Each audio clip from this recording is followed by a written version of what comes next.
Welcome back. Well, on average, Americans consume about 3,000 calories during the Thanksgiving holiday. Most of the delicious foods we love, like casserole, roasted vegetables, mashed potatoes, gravy, stuffing, or cranberry sauce, are high in salt. In fact, the traditional meal can surpass 2,000 milligrams of salt. And we know it's okay to treat yourself, but it's all about finding that balance. And here to help us prepare for that is nutritionist Kelsey Long with JP Fitness. Thanks so much for being here. Thanks for having me. And when we talk about finding that balance, it's easier said than done, I think, because we just had a potluck at work yesterday, and honestly, I had no self-control. Everything in sight.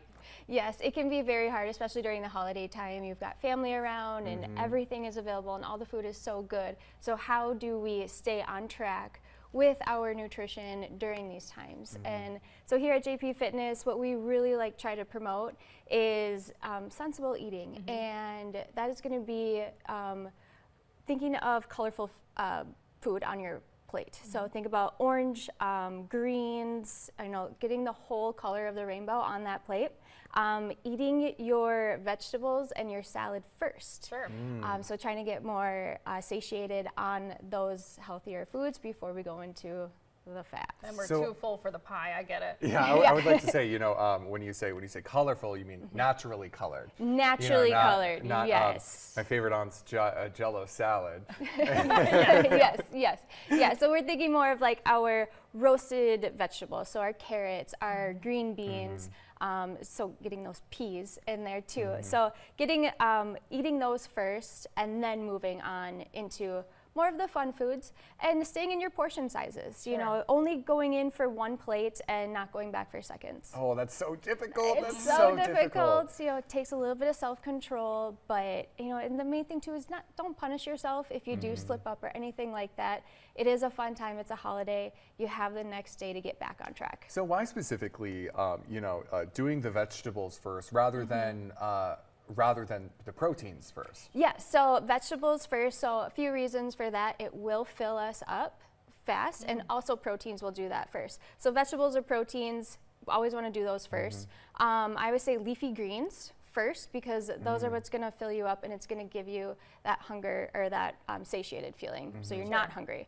Then going into protein. So protein is very important, especially if we are working out and on a nutrition plan. Protein is going to help make us feel full as well. So then when can we dip into the pumpkin pie? Of course. When can we get there? And when you get there, have that be your dessert or at the end of your meal, but just stay in your portion sizes. You don't need to take a huge piece of pie, or you don't need 2 or 3 pieces. Stick with your one piece, enjoy it. And then after you're done eating, what I would say is don't go sit down right away. Walk around. Everyone wants to take a nap right Everybody wants to take a nap. Okay. Yep. But if you can stay a little bit active, keep moving throughout the day. And another big one too is not to skip any meals. It's easy to think, I'm going to load up on a bunch of calories at lunchtime for our Thanksgiving lunch.